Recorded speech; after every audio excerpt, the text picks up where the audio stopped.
It's Friday, September 27th. I'm Matt Harmon. Welcome to the Yahoo Fantasy Forecast presented by Toyota, the official automotive partner of the NFL. And it is one hell of a day to talk ball. And join me to do just that here as week 4 is upon us is the one and only, the absolutely handsome, stunning in his NFL Blitz shirt for the YouTube folks, they can see this, is Andy Behrens. Andy, what's going on, buddy?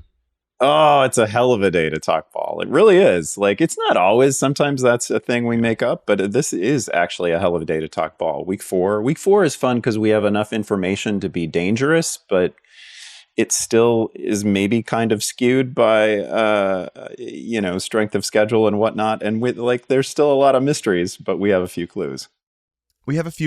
I always give a shout out to Football Guys Adam Harstead, who, says that once we get to week 4, this is where things are kind of become like the new reality. In the first three to 4 weeks, it's like, okay, ADP is still more predictive than current results. So things are kind of sort of starting to normalize, but there are few exceptions where there's just big changes and units are not what we expected, or there's injuries and things like that. So this is around the time of the season where I feel like we begin to get a little overconfident in what we're seeing or what we've seen in the first 3 weeks. Like, oh my God, this guy's not doing anything. What are we going to do? We're not going to talk 49. Well, we are going to talk a little 49ers. Actually, I take that back. That is one of the things we have today, but there's a couple of, there's one player in particular there that's like, yeah, the first 3 weeks are probably not going to be as instructive as the next however many. So I'm excited to sort of dive into all of this today. So this is how the preview show goes for the new folks out there. If you are new to the show,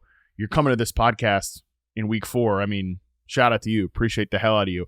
Andy joins the show in the first part to provide 3 burning fantasy questions he wants answered and 3 matchups he says deserve your attention. We have an honorable mention this week as well because we have to talk about this particular game. Then in the back half of the show, Tera Roberts will join me to identify the make or break players that could determine the outcome of your fantasy matchups this weekend. And then Tera and I will finish the show with our keys to winning each week, which is usually just 2 players that we think you probably got to start this week. So, Andy, let's jump into the 3 burning fantasy questions that you want answered, starting with that 49ers talking point, which is, does Jauan Jennings have any staying power? Yeah, I think this is a huge one. And I would refer people to the piece that Scott Pianowski wrote this week on Jennings, which, obviously he's just coming off this crazy game, 175 yards, 3 touchdowns, double-digit catches. And he used the concept of signature significance to get at it, which is like, from the baseball realm, it's like a Bill James phrase, and it basically refers to a player who does something in a single game, which, that's obviously an incredibly small sample and maybe it's meaningless, but a player who does something in a single game that's so rare and so unusual and so exceptional that it actually does have predictive value, and it tells us something about that player because, if you put that box score together, the list of people who have done it before is so exclusive that we're like, oh wow, you're something different. And in baseball, the most common I think signature significance stat is like, it's like a pitcher who has a 17 strikeout, no walk game. Like the list of players who've done that, it's all Hall of Famers and people who would have been in the Hall of Fame if they'd stayed healthy. It's an incredible list. I don't know if the same concept applies in football, but it's an interesting way to look at it. And basically, Scott looks at the list of people who have had this game or similar, and it's a bunch of impressive names, right? So we knew that Jauan Jennings was a really good pro, like just a real life pro. People put together compilations of Jauan Jennings run blocking. Like he's very helpful to an offense. But we'd of course never seen anything like this. He has, he has flash. Like he was great in the postseason last year, great in the Super Bowl, great in that Packers game.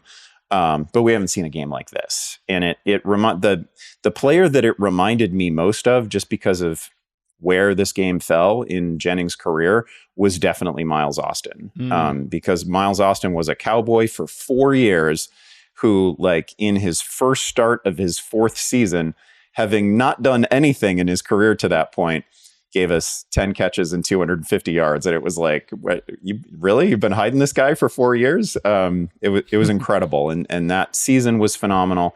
And I don't know that that's what Jennings is exactly. And obviously the Niners offense is, they don't have the desperate need for a receiver that maybe that Cowboys team had. And obviously it's a cluttered, there's a bunch of talent here. Ayuk's going to have big games, and Debo, when he comes back, going to have big games, and Jennings is good, and Kittle is obviously great. So like, I don't know. He's probably not going to have the Miles Austin season, but his game is like that film was good. The offensive concepts are great. And, just the mere fact of having had that game probably tells us something about this player that, I'm definitely thinking differently of him today than I did a week ago. I would venture to say, and there's no way to check this, but I would venture to say that no fantasy podcast has mentioned Jauan Jennings before week 3, 2024 than this one. Only because I have a sick appreciation for cool role players, and especially dudes who block their ass off. I mean, we did a whole video about Jauan Jennings and receiver run blocking at the Super Bowl, when I got to talk to him at opening night, which was great. Because he's just a good player. And, do I think he's a guy that's going to be Miles Austin or whatever? Certainly from a statistical perspective, you're right. He's not going to have that when all these dudes get back healthy. That's just probably not in the range of outcomes. But he's good. And we know that the 49ers think he's good too, Andy, because not only do they go out and they throw him the ball 12 times in this game, they also extended his contract despite knowing that they were going to keep Debo that year. At that point in the offseason, they knew they were going to keep Debo. They had already taken Ricky Pearsall in the first round and Jacob Cowing, rookie receiver, on day 3.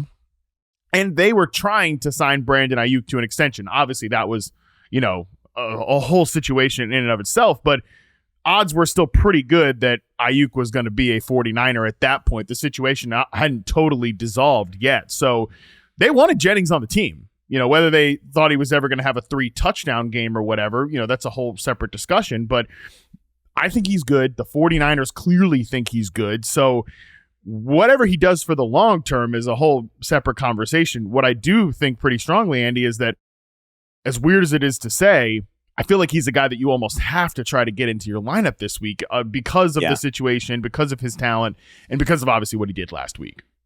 Yeah, absolutely a circle of trust player for the team, goes without saying. And like the things that he does, the things that he's capable of doing outside of receiving contributions are just going to keep him on the field. It's a great offense. And I think the fact that he's already produced this game,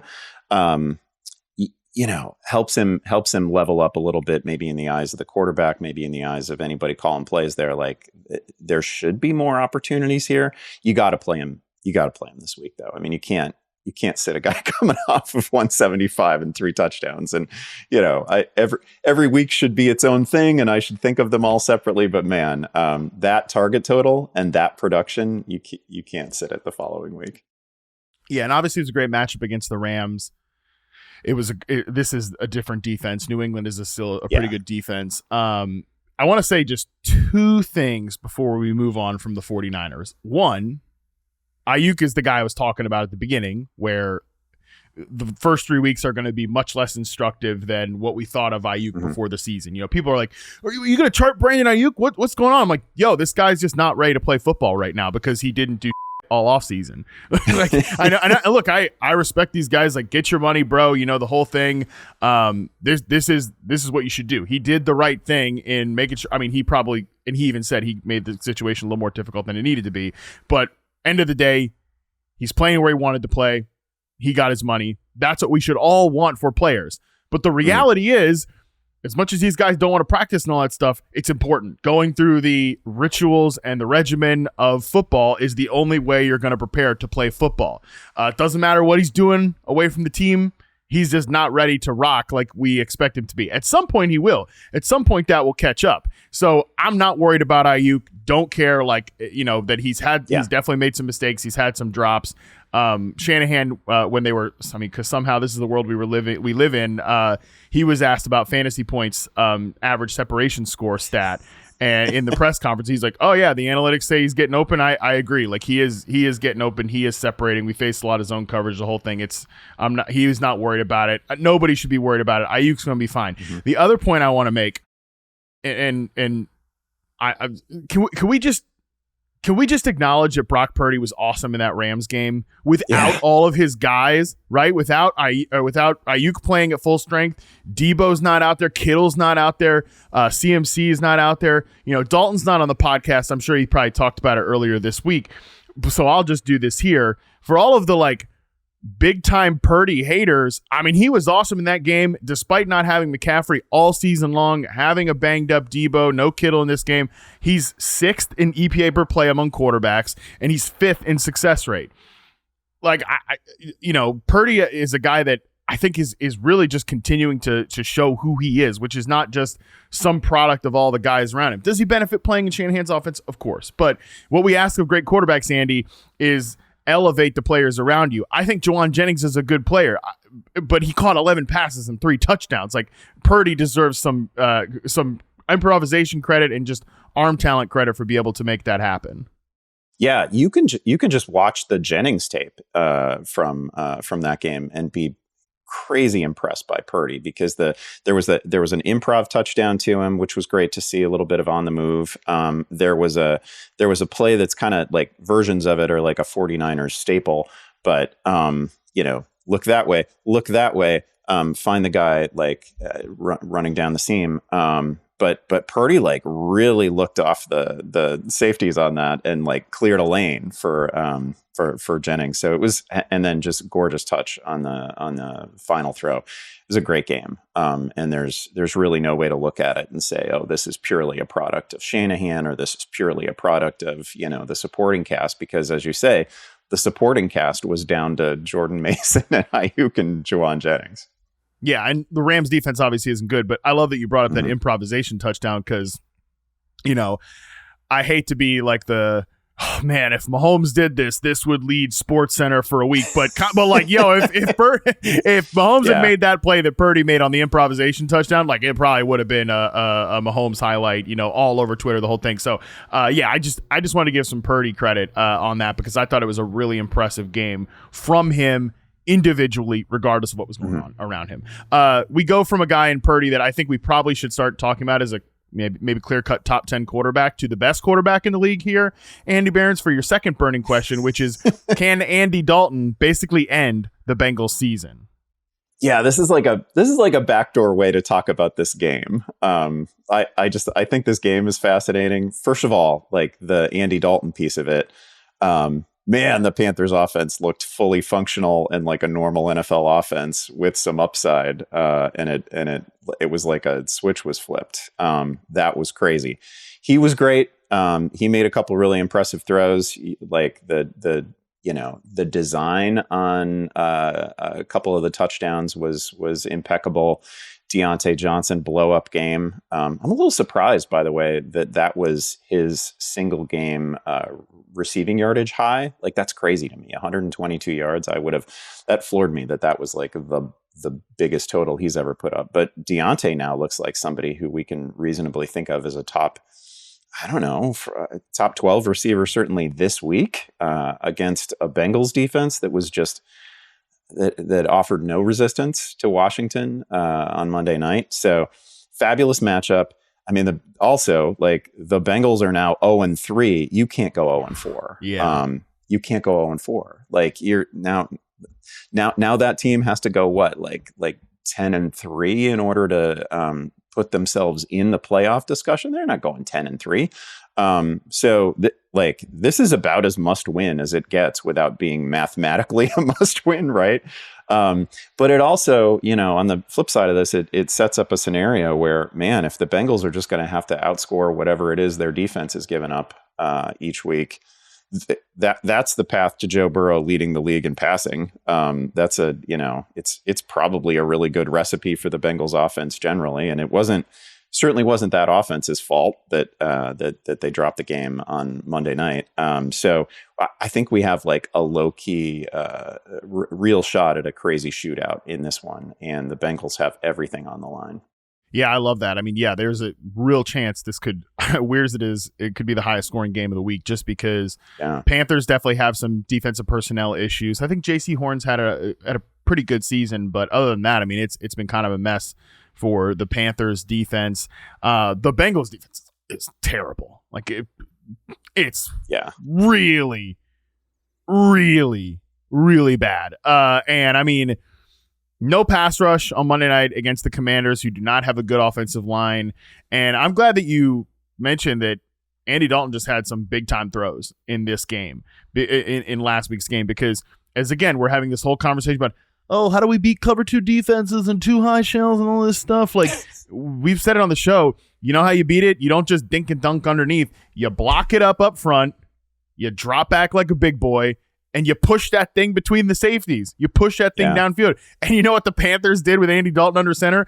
They blocked that thing up front. Great offensive line play. I haven't seen a pocket like that in Carolina in years. Cam Newton would kill for some of those pockets that Andy Dalton was getting. They blocked that thing up front on the interior.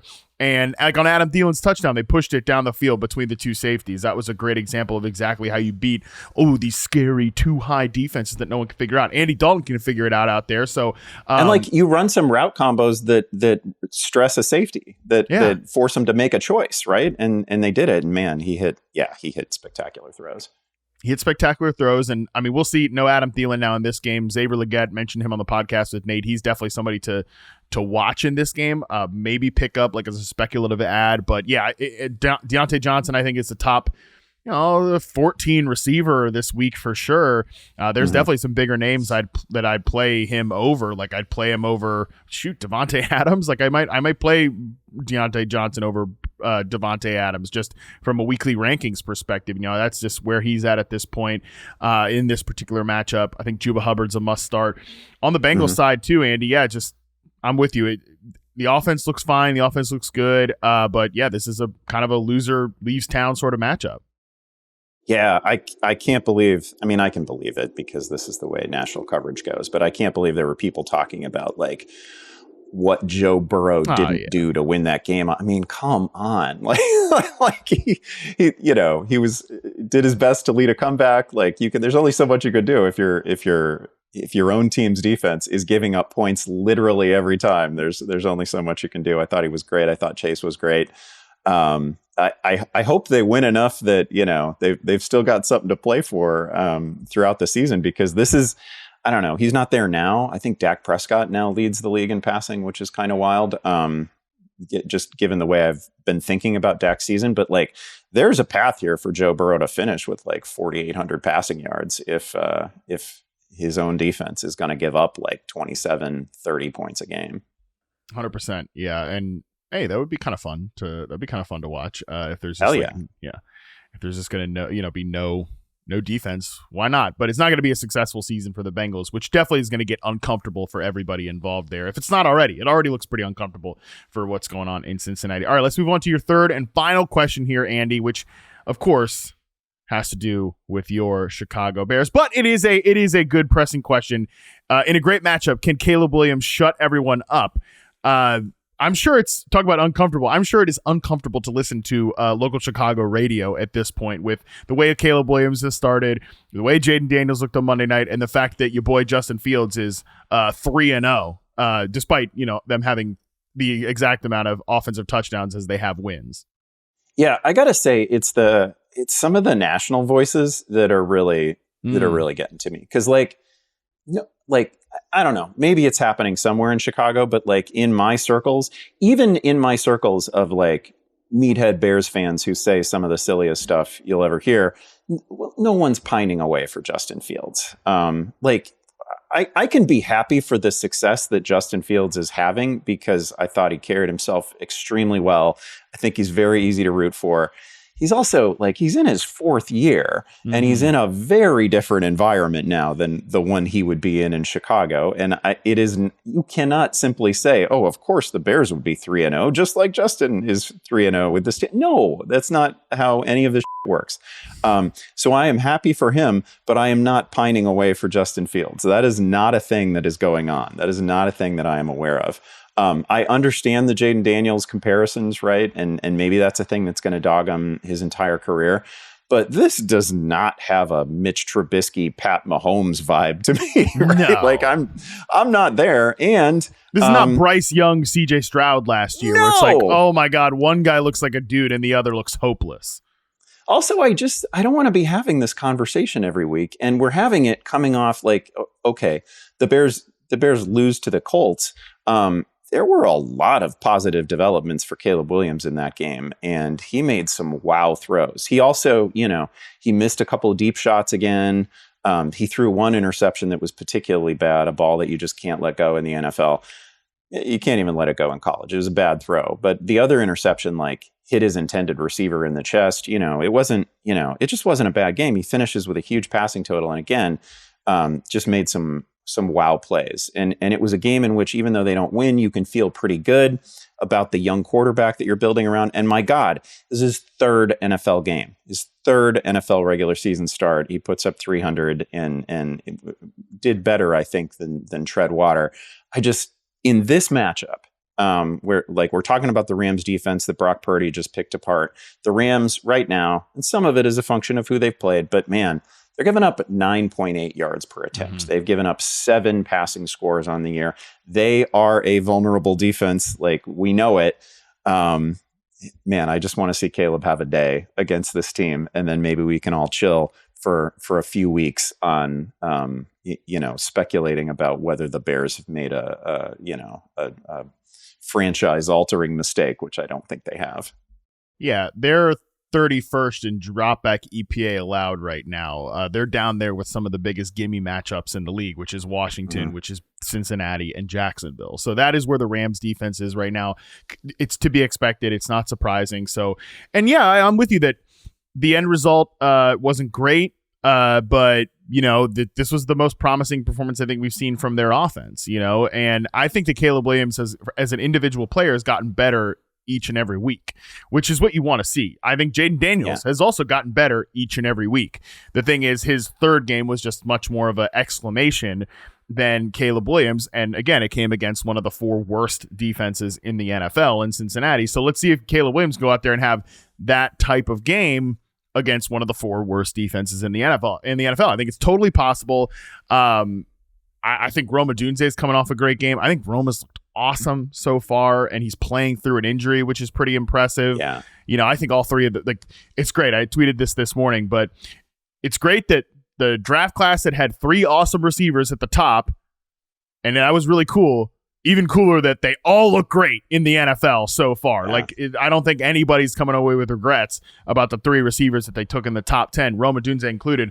I just want to see more and more of Rome. I am a little nervous about this. All right, is Keenan Allen going to come back and kind of, I don't want to bag on Keenan Allen, but his return should not take away from Rome Odunze. His return should not I think, take away from the prioritization of DJ Moore, which I think they kind of need to do more and more of. There's DJ Moore, I don't think he's had a great start to his season from an individual perspective, but we need to find ways to continue to get him more and more involved in better and more diverse ways. So would love it if it could cut out the, DeAndre Swift, DeAndre Carter of it all, Keenan Allen coming back. Yeah. But we'll see. Definitely not completely in the clear on the Bears offense. Some clear issues still there, mostly in the backfield, Andy, which is kind of what I want to ask you about next. Just a lot of talk about Roschon Johnson this week. A lot of Miles Sanders, DeAndre Swift comparisons. Guys leave the Eagles and then immediately become the worst running back pick you could make in fantasy football.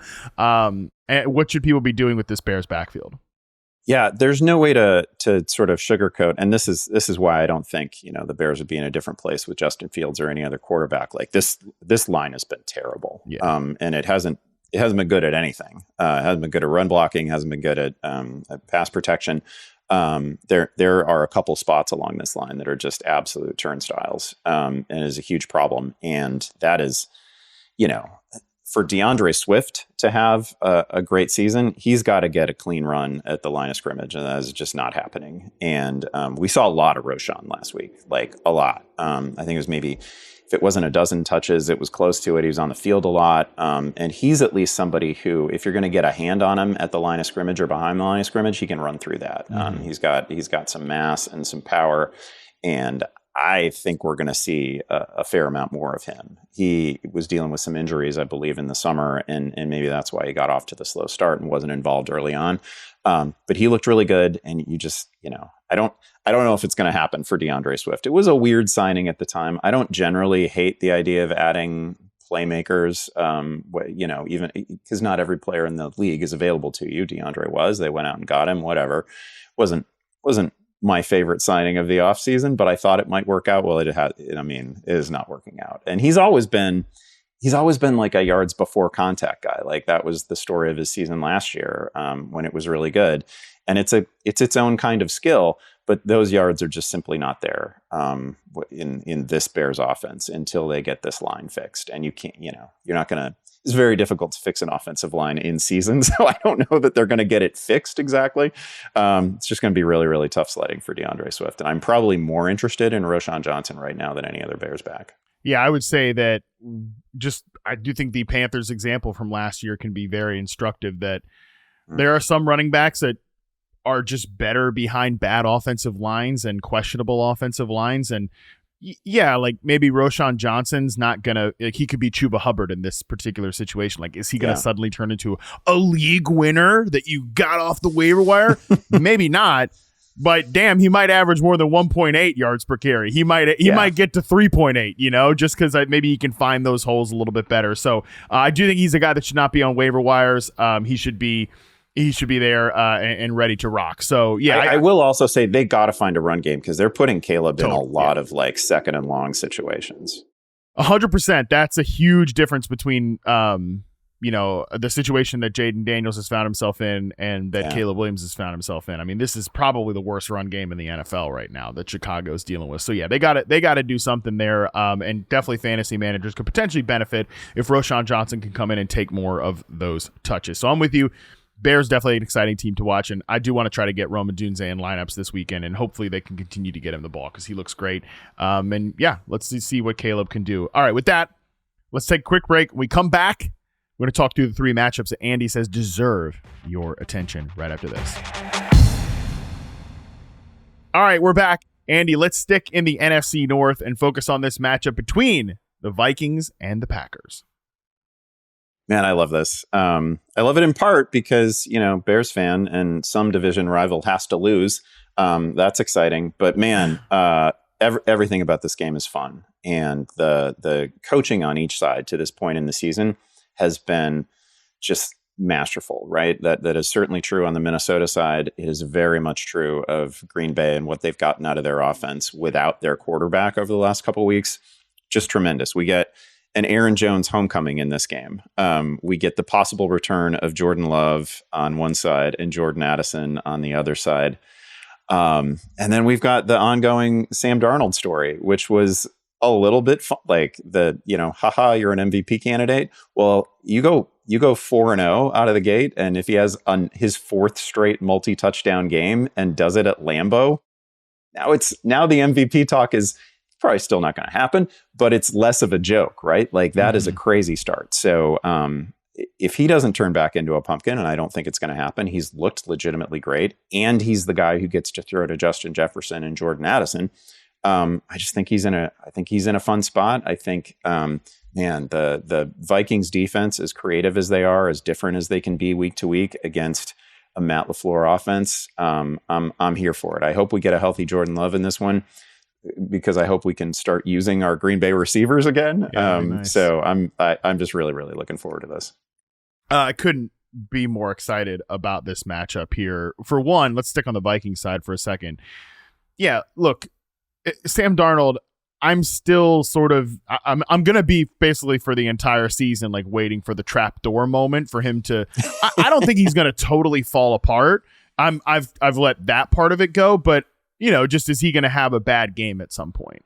Because I would still say that when he can get the ball out quick, the picture's clear, even when, to his credit, even when he's faced the blitz, like last week against Houston, I thought that he's making quick decisions and he's been very efficient when facing the blitz. When he holds the ball a little bit longer, when the picture is not as clear, maybe that first read isn't open right away, then that's when I think I'm getting a little nervous about like Sam Darnold chaos mode, because that's where he's made some of his mistakes. I don't know about this matchup in Green Bay. I'm still kind of like all over the place with Green Bay's defense because they've faced they kind of got a little bit whipped in week 1 by the Eagles, and then they faced, Will Levis, they faced Anthony Richardson. I don't know if those are the stiffest tests in the world for a defense. So still kind of in discovery mode about how good this Packers defense is overall. But yeah, I think that Sam Darnold is squarely in the circle of trust. I think Aaron Jones is going to go down as one of the better running back picks in fantasy this year. And I'm excited for when they get damn Jordan Addison and TJ Hawkinson back at some point. Like that's another thing we should think about with Sam Darnold and the staying power here. So yeah, definitely a fascinating matchup on that side. On the Packers side, I'm with you, buddy. I want to see Jordan Love too. I want to get back to using Jayden Reed. I think Jayden Reed is kind of I don't know if you can buy him low just because like people will look at the fantasy rankings and see he's very high up there thanks to what he did in week 1, but hasn't done anything the last 2 weeks. I think everybody knows Jordan Love is coming back, but like he's a guy that I'm higher on him now than I was prior to the season because he has been out there, which is great to see. There's been none of this like, oh, he's a slot-only player. He's not a full-time guy. No, he's running a route on 70.9% of the dropbacks. Like, they're not messing around with this Jayden Reed stuff. Like, he's their best receiver. He's their best offensive playmaker, I think. It's wheels up for Jayden Reed rest of the way. I want to get back to using these guys. But part of me is almost like, damn, can we just we've won 2 games with Malik Willis. We've got a pretty good thing going here. Can we not throw Jordan Love out to the Brian Flores meat grinder a defense? There is part of that in the back of my head. Yeah, I'm not gonna complain. That's the other thing. I'm not gonna complain if we get another week of this Malik Willis offense. Like this has been really fun, and you and I have talked about it a couple times. This has been really fun to watch. The design. Man, the first time they rolled him out there and they got the win against the Colts, like that, I don't know, that's going to go down as one of my favorite. That's probably going to go down as one of my favorite games of the season. I just thought it was ingenious. The run game design in that one was incredible. Huge fan. So that's not going to bother me if we get that offense again. I'm just, I have some rosters that have Jayden Reed on them or have Christian Watson on them, and like Watson is completely unplayable. If we're only going to throw the ball like 14 or 16 times a game, right? Like I need a real pass volume. I need somebody who's pushing the ball down the field to make Christian Watson relevant. And that's just not going to happen with Malik Willis. But I have thought it was really fun to watch what they've done over the last 2 weeks. And I'm totally with you on the Packers defense. I have no idea what they are because you're right. They gave up some yards in week 1, and then it's just not a real test to go against Will Levis. And the way that Anthony Richardson has played over the first 3 weeks purely as a passer, he's missed so much stuff that it's really hard to assess where that defense is. Yeah, it's just tough with all these other Packers receivers because nobody's run a route on more than 56% of the dropbacks so far. Like even if Jordan Love plays, Christian Watson's kind of a Hail Mary. Dontavian Wicks is merely a bench stash, and obviously Romeo Doubs, he's a guy you can use for sure. But yeah, Jayden Reed, if Jordan Love is out there, he's a guy I'm getting into the lineups. The Vikings play the most 2 high coverage in the league, and we talked about this yesterday with Nate that obviously what you got to do is push the ball downfield, and I think the Packers will push the ball downfield, but Jayden Reed is that security blanket guy who is going to get yards after the catch. So, you know what? I changed my mind looking at the next game on the Packers schedule, week 5. They play the Rams in Los Angeles. So let's get Jordan Love. Let's get his feet wet. Yeah, it might not be the biggest offensive showing in the world, but let's get his feet wet in this game. And so then he can really come and tear up the Rams in week 5. We've talked around Jayden Daniels a lot in this podcast, Andy, but let's talk about the game that he has got on the schedule this weekend. His Commanders will be going to Arizona to take on the Cardinals. Yeah, really fun game for obvious reasons. Jayden Daniels last week, I mean, the passing offense, like go to Next Gen Stats and look at the passing charts of his week 3 performance versus the first 2 weeks of the season, entirely different, like crazy different. Like he was actually going downfield against Cincinnati, and it worked. And this is clearly a strength of his, going back to the college days, right? It was like he opened the season, first game, ADOT was like 5.5, second game, 5.0.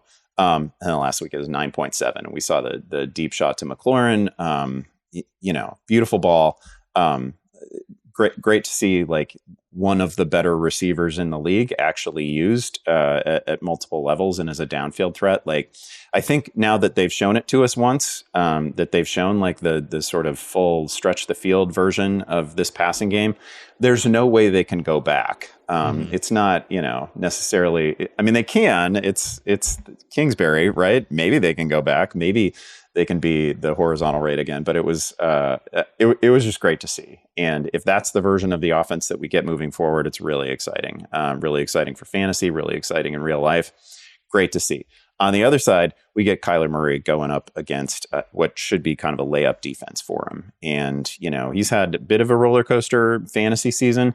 His best game was a literal perfect game in terms of passer rating, just phenomenal 2 weeks ago. And I think that sort of performance is in play again against Washington. Like, you give him a good matchup and he can crush it. He's also, he's run the ball really well. Hasn't done it proactively, I guess I would say. Like, every game he's just rushing like 5 times, and they're mostly scramble situations where he, gets him into a good down and distance situation. But man, he's been pretty fun to watch. These are just two, somewhat similar quarterbacks, both of them on great trajectories this year. And there should be a lot of points and yards in this game.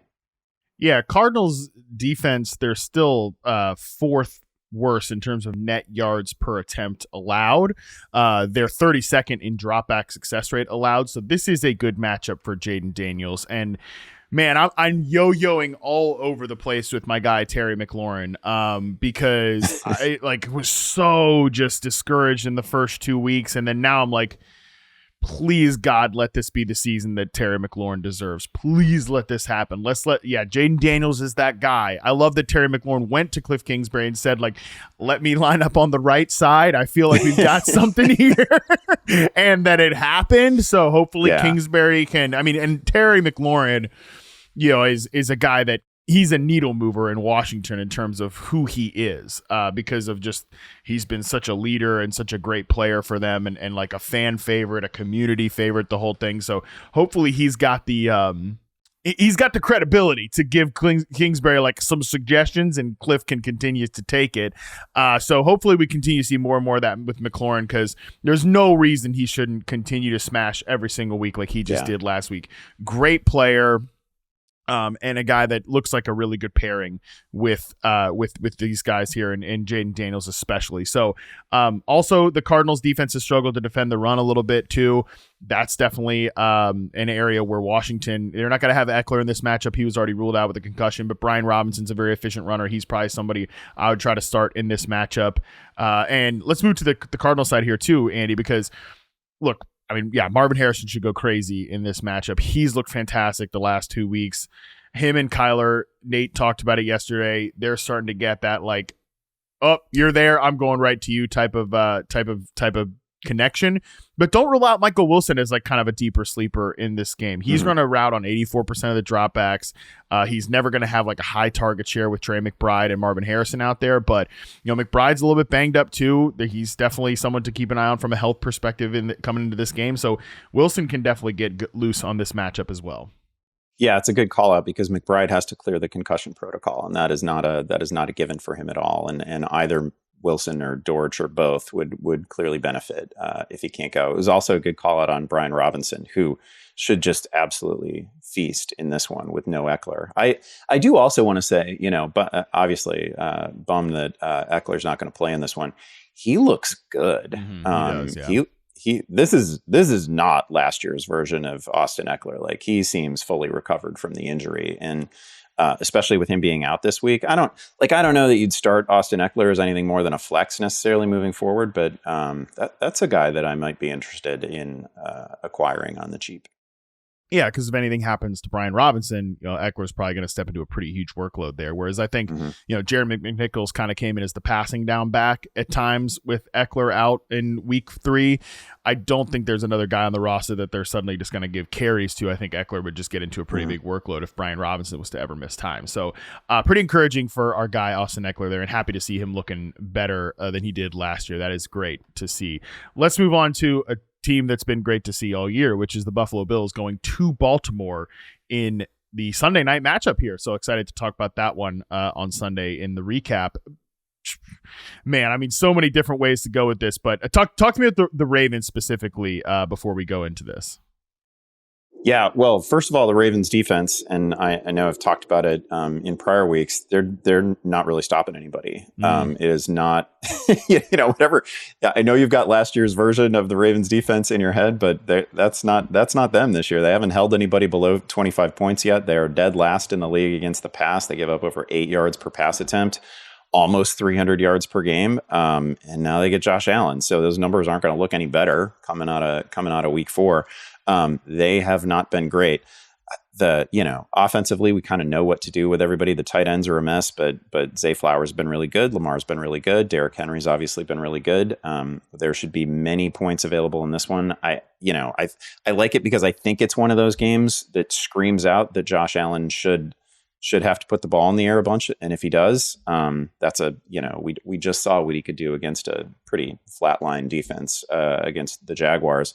I think this could be another sensational Josh Allen game. He's, surely the QB1 on the week in almost everybody's rankings.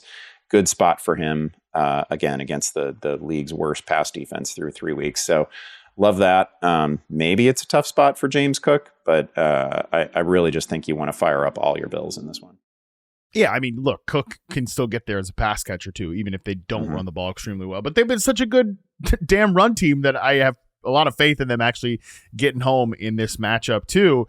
Neither team plays a bunch of man coverage. The Ravens definitely play more man than the Bills, which is important because these are two scrambling quarterbacks. You don't want to play a lot of man coverage. Yeah. The Bills are the least blitz team in the league, so I think they'll probably just drop back and not let Lamar scramble a bunch. I mean, Lamar can do it no matter what, but still, I think that will probably be part of the plan here. I'm interested to see on the Bills side, just continue to follow the receiver kind of rotation there. Khalil Shakir looks so good. I wish he was going to get more. I wish he was going to get more targets. He's probably not, but he's the only Bills receiver I think you can reasonably start, and the fact that he's another guy that is going to be available in the short area is good for Josh Allen. On the Ravens side of things, you're right to point out the defense for sure. Like Dak kind of got going in the fourth quarter against them, and it wasn't like prevent defense or anything like that, as producer Colin noted. It was they were trying to stop them, and they were not doing it. It was very reminiscent, not quite as extreme because it's just not the Dolphins offense, but early on in the Mike McDonald era, where week 2, like the Ravens were kind of cruising to a win, and then the Dolphins just shredded them in the fourth quarter, and eventually they won that game. The Cowboys did not. That was definitely a part of this. But yeah, I mean, I'm definitely kind of continuing to monitor the Derrick Henry, kind of ascension. I think he's looked much better. Like every week he's looked a little bit better. They've looked a little more comfortable with him. And the receiver usage continues to be baffling, right, in terms of the tight ends and the pass catchers, because I don't love the way that Zay Flowers has been used. I wish Rashad Bateman got more than just a bunch of deep X receiver routes. His touchdown was great against the Ravens, and he ran a route from the slot off the line of scrimmage, not just deep X receiver stuff. Let's get more of that. So, and obviously I think Mark Andrews would be great if he was more involved. So I don't really know that any of these Ravens receivers are must or pass catchers period are must starts in fantasy, but do you have a lean any different way here? I just really enjoy Zay Flowers, and I think the best Zay Flowers games are still ahead of us, and he's going to end up having a really good receiver. He's the one that I trust more than any other. I would agree that if you play in a 10-team league and you're only starting a couple of receivers, there's nobody here that's an absolute must start. Bill's defense has been good too. Bill's defense is good sort of both ways. So it's not a simple matchup. The other thing that I really enjoy about this game, by the way, is that Lamar is so in the heads of so many Bills fans. Really? Just the issue of Lamar winning MVPs that they feel should go to their guy, right? almost like the number of times that I see Bills fans in my Twitter feed tweeting somewhat randomly about Lamar anytime something goes well is wild. So I like that they're actually meeting. And they're both just absolutely great players, and neither one of them deserves criticism. And Josh Allen is on an MVP trajectory right now. So put up a huge game against Baltimore, and he's going to be by far the front runner. Yeah, I mean, a primetime game, island game with 2 top 5 quarterbacks. I'm sure there won't be extreme takes on either side about the quarterback who loses this game. Yeah, I'll tell you what. Look, I've always been an unabashed Josh Allen fan. I think he's clearly the second best quarterback in the NFL. I've thought that for a long time now, and this year he's making it even more clear that, yeah, you're right. Mm-hmm. He's on an MVP trajectory. So Bills fans, like, he keeps this up, he's probably going to win the MVP this year, and he probably should. Final thing, Andy, before we let you go, producer Colin he says we got to give an honorable mention here to the damn Seahawks at Lions game on Monday night, one of the 2 Monday night games. Thankfully, I think you could ignore whatever's going on with the Dolphins and Titans over there. Put this game on the main screen here. I know the history of this matchup, was tweeting about this with Sigmund Bloom today. The history of this matchup has been a lot of high scoring games, Andy Behrens, and I generally think, like, yeah, we're trying to get all the kids in the pool here. You're probably trying to start all your main Seahawks and your main Lions players, but these 2 defenses are much improved this year. That's my one note on this game. The Seahawks are first in defensive success rate. The Lions aren't quite as great from like a metric standpoint, but they're 12th in EPA per play allowed. I think overall, this is an improved defense. Maybe not quite to the level of Seattle, but these are 2 pretty good defensive teams. I wonder if we could see, I think it's going to be a good fantasy game, but maybe a little bit less scoring than maybe the history of this matchup. Yeah. So the issue here on the Seattle side, like, sometimes it's okay to just say, hey, we're going to learn some things from this game. Like, I don't have to, I don't know. I hate to present myself as if I just know everything going in. I do not know what the Seahawks defense is. Because this is one of those examples where the numbers are so good for them right now. Like, they're giving up like 130 passing yards per game, fewer than 5 yards per pass attempt. I think only 1 passing touchdown. Like, it's great. They've played the Broncos and the Patriots and the Skylar Thompson led Dolphins. Totally fair. So, totally fair. So I don't know. I know they're better. I don't think that they are what the numbers currently say they are, and they are about to get a test, right? Like, I don't know that we'll have a perfectly healthy Sam Laporta in this one, but Williams, Amon-Ra, Jahmyr Gibbs, like, they are going to get stressed like they have not been stressed in prior weeks. So it is a learning environment for all of us with respect to the Seattle Seahawks. I'm not sure that's a defense we need to that we actually need to actively avoid. They look like it on paper. But again, there's a quality of opponent issue there that I can't get past. And that happens when we're only 3 weeks into the season. Yeah, I think the fact that Ryan Grubb has looked great from a pass game design standpoint, they've tried to establish a physical run game, but also when it's not working, they've gone away from it, which is probably the case in this game because the Lions, from a defensive perspective, they're really good against the run. They still have some issues from like covering slot receivers and receivers over the middle specifically. So I think this is a good week to fire up JSN in this matchup, particularly. Just going to say JSN bounce back game. Yeah, absolutely. And look, like I said this yesterday, he's going to go up and down. Okay. That's why he was like a 7th round pick or something like that. He's going to have games like he did in week 2. He's going to have games like he did in week 3 where he catches 3 passes for 39 yards. That's the way the position works. Unless you're one of the top receivers in the league. That's the way the position works. And even those guys can have 3 for 39 games. Things happen. So this looks like a good week to fire him up.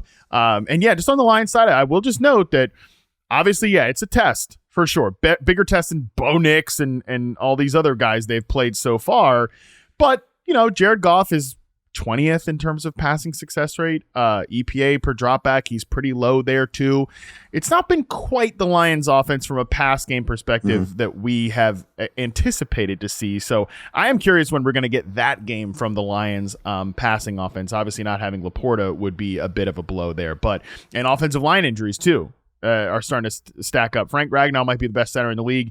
He's dealing with a serious injury. So certainly will be worth monitoring how these 2 teams perform on Monday night and whether we get that kind of fantasy bonanza that I think a lot of people are anticipating. Andy, appreciate you, buddy. We covered a ton of ground in a very critical week 4. Thanks as always for doing it, and good luck to your Bears. I hope the national media can leave you alone after this week. I'm a little uptight about this one, but yeah, this is a really fun week. I can't wait for it. All right. Thanks again to Andy Behrens. We will see you after the dust settles on Sunday for the recap show. After the break on this show, Tera Roberts joins me to share her make or break players for week 4. Can't wait to see what she has in store for us right after this. All right, we're back, and joining us now, as she does every week here on the preview show, is Tera Roberts to bring her make or break players for week number 4. Tera, what's going on? Doing good. I feel like last week was an overall strong week. We got good performances from our guys that we needed in terms of bounce backs, like Jamar Chase. So Drake London was good again. Overall strong week, in a good place. We're heading into week 4 feeling good. I'm feeling much better about things heading into week number 4, maybe than I did in week 2, week 3. But that's how the season goes, Tera. As Andy and I talked about at the beginning, it's always like you get the week 1 kind of overreactions. You freak out about things. I know you came on the show right after week 1 and, oh my God, Drake London, the tilt and everything. And I wouldn't say it's been awesome or amazing, like face melting for Drake London, but we've got 2 touchdowns in back-to-back games. We are back on track. We're never off track on this particular show where, like I said, Tera brings us her make or break players every single week. This is kind of 5 to 6 players. It's not a strict like start this guy, sit this guy type of segment, but we're trying to just lay out expectations, range of outcomes. So maybe as you all out there, because we don't ever spoon feed you information on this show, we give you information, you then make decisions. That's how we do it here. You can make informed decisions after Tera kind of outlines the range of outcomes for these players. So Tera, why don't you start off by giving me your first player here for week 4? I'm going to start us off with J.K. Dobbins as the player that I want to talk about first. Yeah, I feel like this is an interesting one because Dobbins is someone who has shot up rankings, right? And a lot of times when we talk about these make or break players, it's guys that tend to be in those flex areas, but Dobbins is being ranked in a point where you're with him as an RB2. But unfortunately, because of circumstances with the team and matchup, I feel like he's just a very risky option in week 4. At this point, we know he's the lead back. We know he's been fantastic. We know the volume is going to be there. But we've got Justin Herbert dealing with an injury. It creates this little multifaceted issue for the Chargers team as a whole. So we can kind of look at this and say, okay, like Justin Herbert, obviously he's saying that he wants to play. The Chargers have a bye week coming up after this week. So honestly, I feel like it could go either way here. Let's say that Justin Herbert does play and he's limited and they are looking at this and it's kind of the same situation of even if he wasn't on the field and they were starting Taylor Heinicke, the defense here maybe wants to stack the box. It's going to be tougher sledding. They're going to try and say, okay, Justin Herbert, you're dealing with an injury. We want you to throw on us. So we could get this boost in volume from him potentially if they don't want to overload Justin Herbert or we get Taylor Heinicke and they don't want him to throw the ball at all. And we get this volume for Dobbins. But unfortunately, is it going to be good volume if he suffers inefficiency and there's limited goal line opportunities? And then on top of that, we've got this terrible matchup situation with Kansas City, a defense that has shut down guys like Derrick Henry and Bijan Robinson, holding both of them to under 50 yards.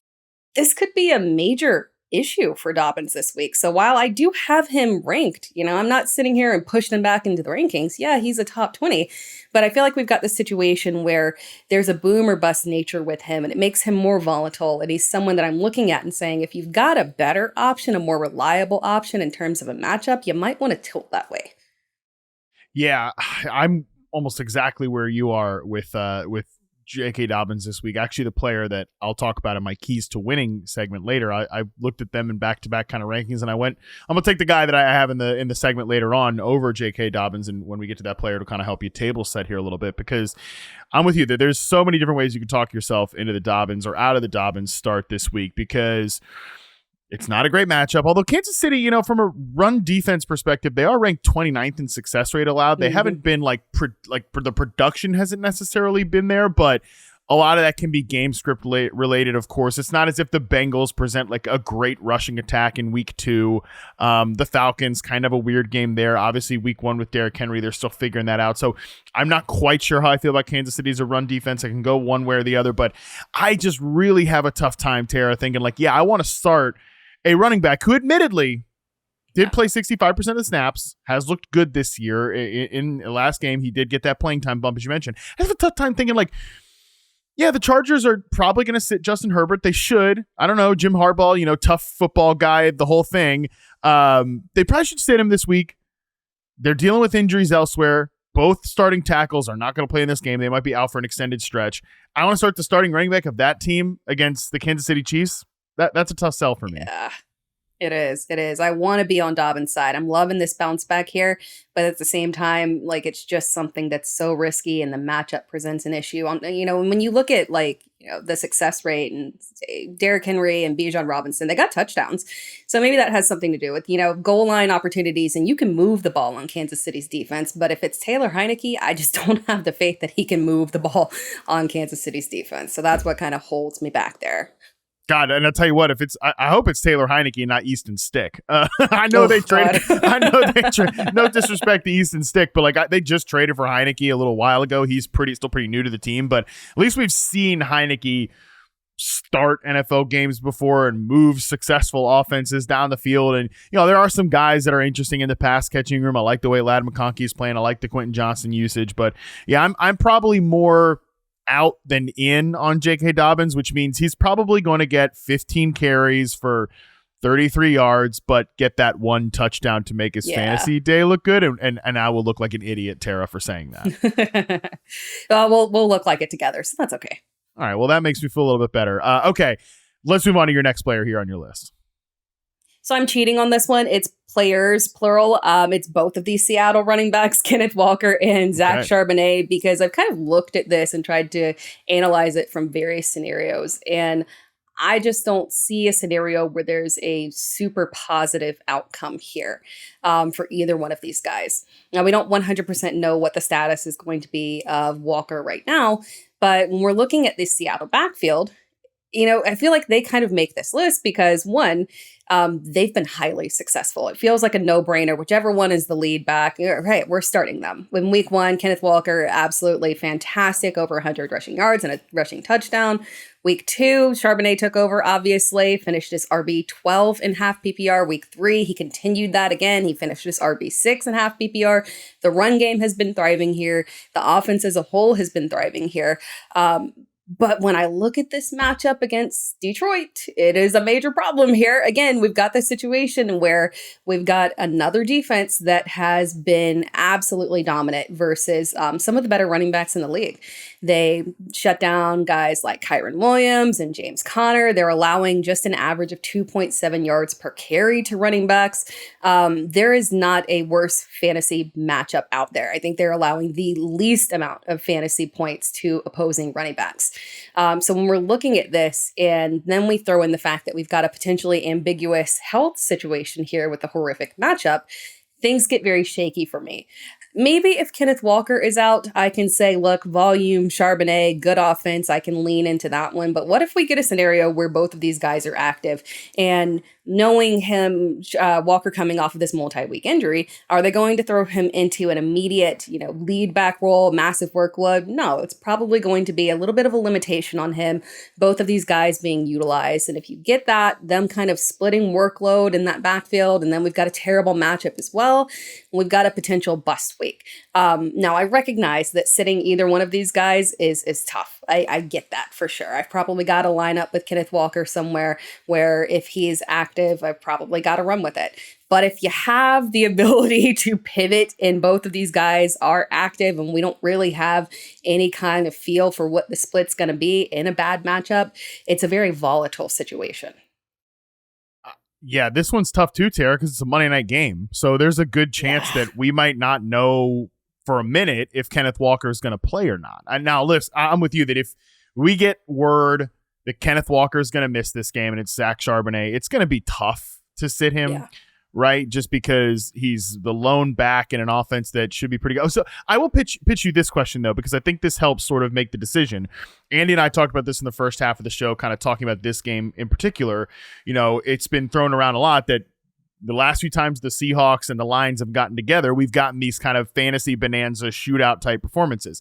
I would say that so far, both of these defenses, and I know Seattle's not played some great teams, but both of these defenses have played above expectation. I think they are better than the units that we're used to in Seattle and Detroit, respectively.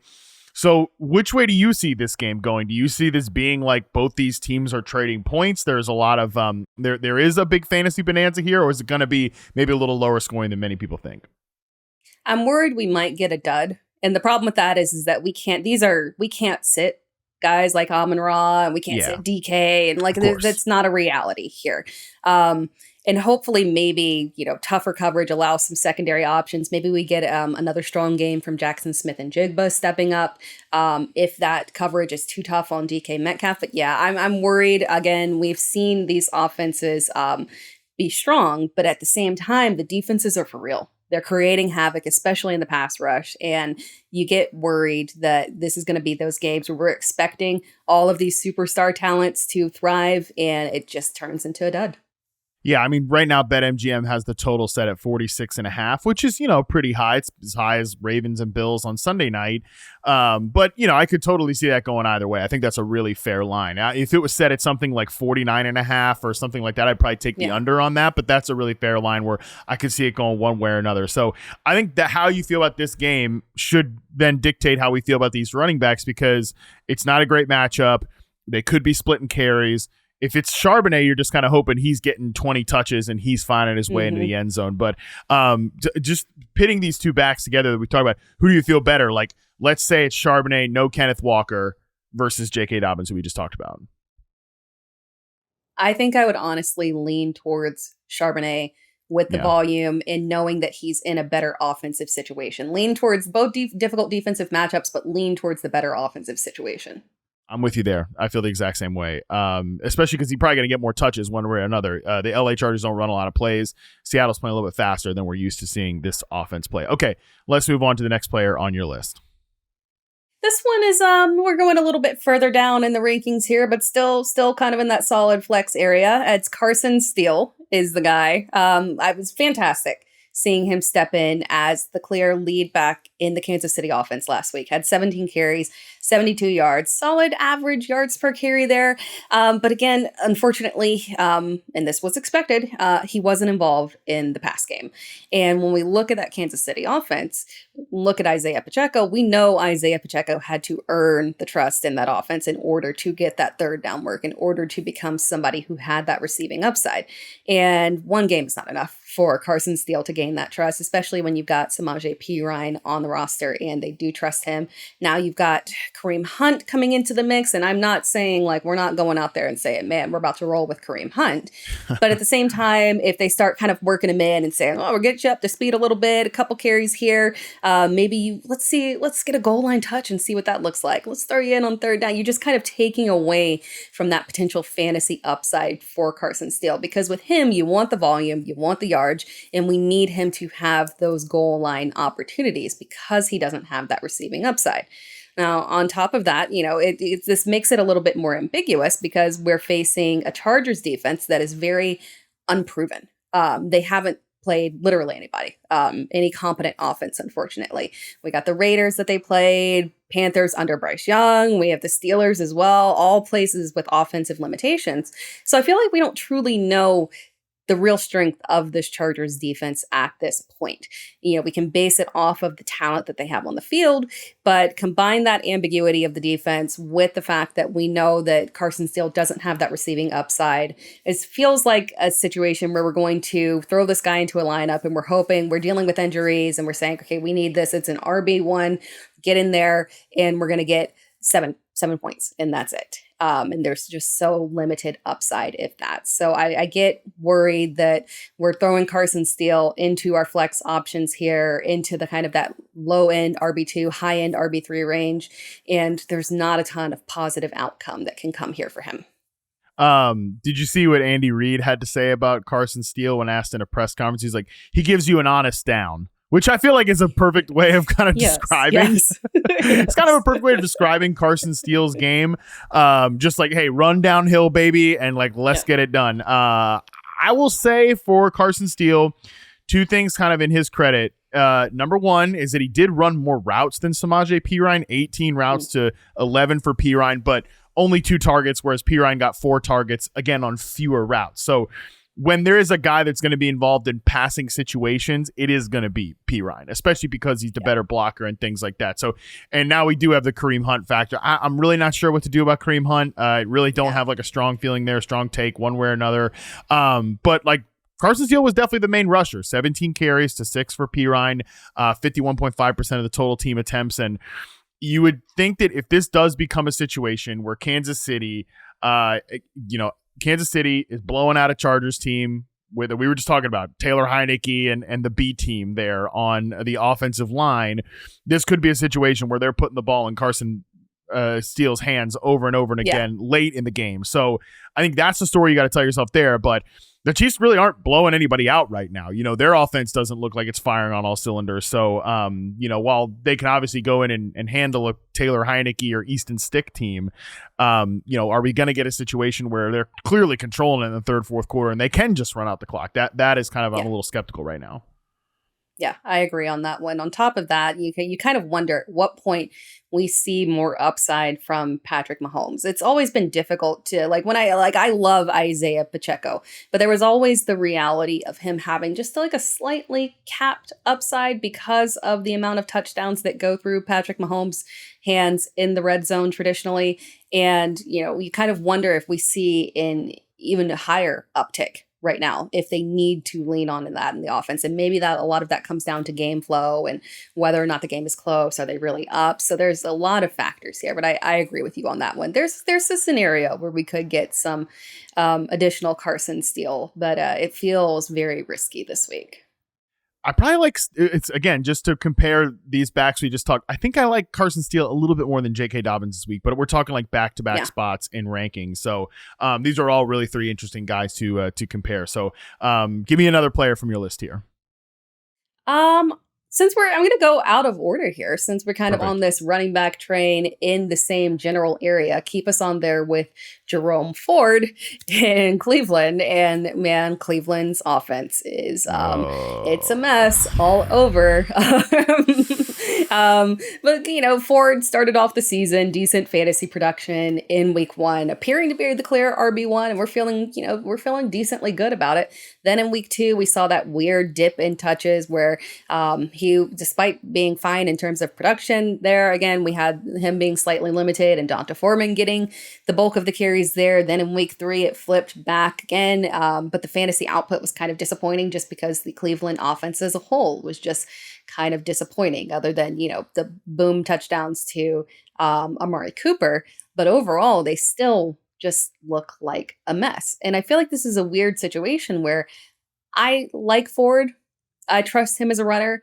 I don't trust the Cleveland offense. And it creates this weird juxtaposition for me, because it's an excellent matchup against the Raiders, who we thought coming into the season would be a little higher up in terms of their defense, but they're right now in bottom 10 for fantasy points allowed to running backs. So when we look at this, it should be like on paper a full go situation. We shouldn't feel uncomfortable with it, but at the end of the day, we just can't trust this Cleveland offense, and we technically can't really trust the workload in terms of carries and share out of the backfield and snaps. So on top of that, again, I just keep saying on top of that, now we've got Ford dealing with a potential injury here. So we've got what should be a perfect matchup in a great situation, but there's so many factors here to consider. Like, what if he's dealing with this knee injury and Stefanski says, okay, you're going to be active, but maybe we just don't need to push it with you. And we get these limited touches again. So I feel like I just feel so uncomfortable with Ford this week, unfortunately. I feel uncomfortable with basically everything about the Browns right now, just with how the offense looks. They're second in neutral pass rate right now, the Cleveland Browns. They're 26th in dropback EPA. Everybody else in the top 4, which is the Bengals, the Rams, the Seahawks, all of those teams are some of the better teams, like from an efficiency perspective. Seahawks are 8th. The Rams are definitely an above average team despite some of the injuries there, or they're right around average. Bengals are an above average team. And the Browns are down there in the basement in terms of passing efficiency. It's not working. Nothing's working with Watson. Don't think it ever will. We got to be on Jameis watch here pretty soon. It is what it is. And look, I don't feel bad for Watson at all in this situation. So yeah, I just don't feel great about Ford, even if he was healthy, almost regardless, just because of the offense that he plays in. So he's given you some weeks. That's for sure. You'd think that hey, a game against the Raiders would potentially be a get right spot. But I don't know. I'm with you. Vibes are bad. He's my least favorite back of all the ones we've talked about so far. Yeah, exactly. I feel like this just kind of cascaded perfectly. I agree. If I was leaning towards a guy, I'll lean towards a guy like Charbonnet and take that risk over playing Jerome Ford here, just because, again, the situation is just such a mess. We're on Jameis Winston watch and we're crossing our fingers. That's what the people want to see. That's what we want to see for our fantasy sake. Just make it happen. Just make it happen already. Give me a break. Enough already with the Deshaun Watson stuff. Yes. Yeah. Okay. Who's next on the list here? Finally, a wide receiver. And I feel like this is going to be a more positive one. Yes, this one is a more positive one for us. It is Rome Odunze coming off, and this is the last one as well, coming off of the best performance of his very young career, finishing as the wide receiver 7.5 PPR, 6 receptions, 11 targets. Again, catch rate, not so fantastic, but this has kind of been par for the course there with Chicago in terms of struggles. Got the touchdown.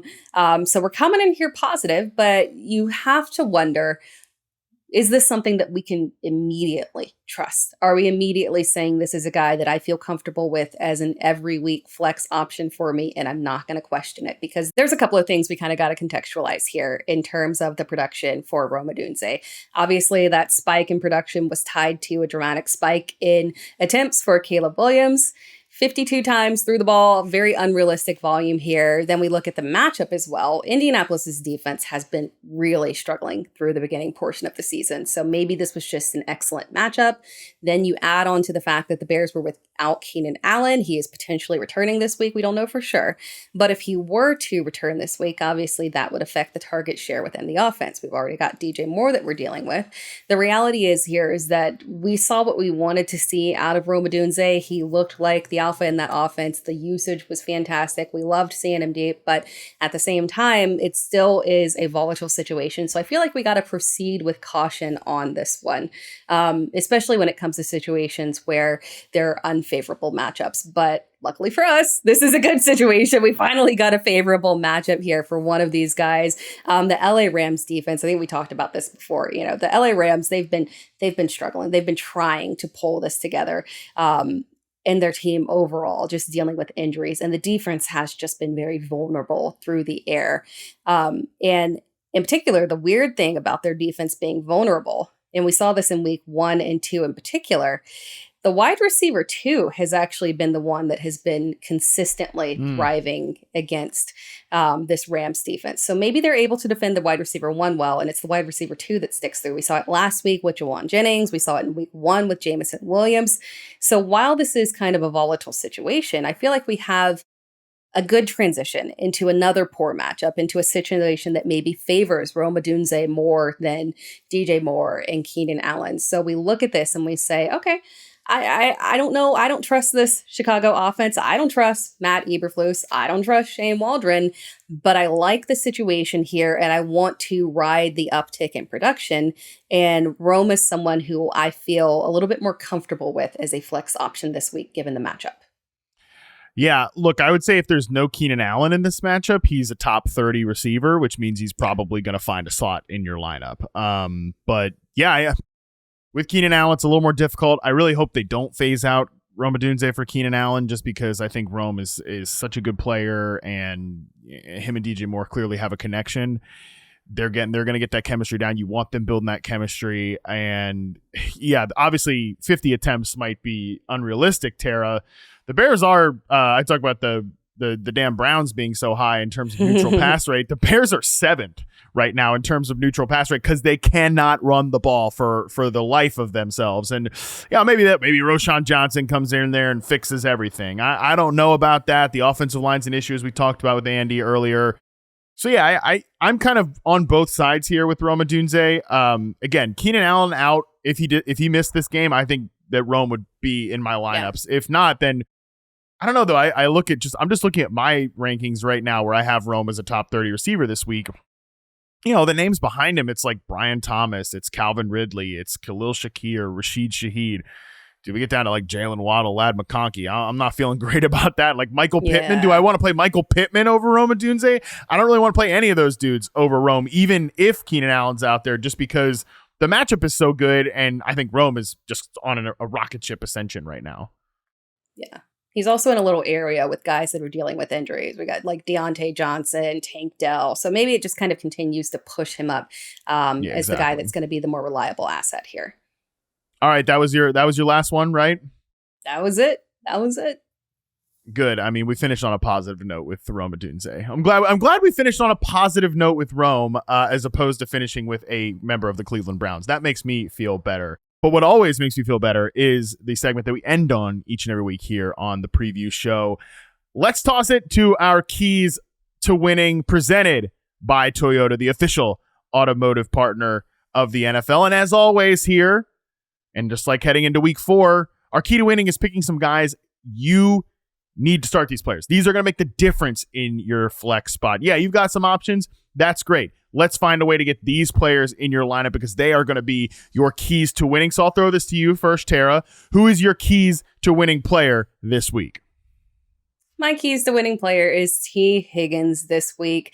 Last week, I rarely trust T. Higgins in particular, coming off of an injury that initial week. I always give him 1 week to ramp up before I feel confident in playing him. But despite that belief, he was actually pretty encouraging last week. Played 90% of snaps, so we're feeling like he got the proper amount of rest there. He's fully healed. There were no limitations on the field. Target share was obviously a little bit of a bummer right there with catching 3 of his 6 targets. Solid, not spectacular, but again, this was his first game back from the injury, and obviously Jamar Chase really dominated in that performance. This week I expect to see more targets, and I love this matchup against Carolina. Their defense has struggled, but we also have the addition of now we've got a confident Carolina team here, a Carolina team that is capable of pushing Cincinnati's flailing defense, so maybe we get a little potential shootout in this game, in this Andy Dalton triple revenge game. I think he's had several before, but I think he's going to pull through for us and give us a little bit more production. So we get this back and forth here. And Carolina's secondary has some strong players, maybe focusing on Chase, and that'll give the opportunity here for T. Higgins to thrive as the wide receiver too. Love that call. I think T. Higgins, let you down a little bit last week. Some plays that could have been called back due to penalties, some near misses. I think T. Higgins is going to hit for you. And I'm going to stay in that maybe freaky, weird little shootout Andy Dalton revenge game, but I'm going to go to the other side of the ball here. Carolina Panthers running back Chuba Hubbard. Look, a lot of reasons why I think you should play Chuba Hubbard this week. One, he's the top back here. Miles Sanders is involved, but Chuba had 60% of the team carries. He had 5 targets on 8 routes. He's still this lead back here. This is the guy who right now is going to be that top back for you. But another reason why you probably want to start Chuba Hubbard is this might be the last Chuba Hubbard start, or at least clear cut start, because Jonathan Brooks is coming back. So if you have Chuba Hubbard on your team, why'd you draft him except not to start him when the offense is looking good finally? And Jonathan Brooks is coming back here pretty soon, if probably next week. So this is Chuba Hubbard's kind of final time to shine for your fantasy team. And the biggest thing here is, he's the feature back. That's great. But this is a great matchup, as you mentioned. The Bengals defense is hapless. The Bengals defense might be one of the worst in the league. They're certainly one of the worst run defenses in the NFL right now. So I feel like Chuba Hubbard is set up to shine in week 4 for your fantasy teams. He is a guy who I have right now as a top 20 back this week, which means, hey, unless you're really, really strong at running back,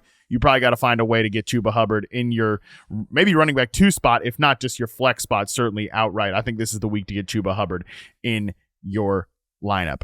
And with that, Tera, we did it. Week 4 is in the books. Shout out to you. There's great players here. I feel like the running back position is tough right now. It always is, but it's a little more, I'll tell you what, I feel better about the running back position, Tara, here in week 4 this year than I normally do in week 4. And I think a lot of that is, some of the injuries at wide receiver, sure, but a lot of it is just the way teams are playing right now. The run game is back. You can run into some of these too high defenses and everything like that. So I feel like this is an important discussion to sort of table set some week 4 expectations here. Completely agree. Running backs are back on the table. Running backs are back on the table, and hopefully winning is back on the table for you all out there in week 4. That is going to do it for us today. Thanks again to Toyota, the official automotive partner of the NFL. Next time you hear from us on this show, week 4 Sunday will be in the books, and Andy Behrens and I will be here to break down everything that happens on Sunday. It's a pretty sick slate, a lot of games to go through, a ton of just very fascinating ones, so can't wait to break that all down with Andy later on Sunday. But for now, we're out.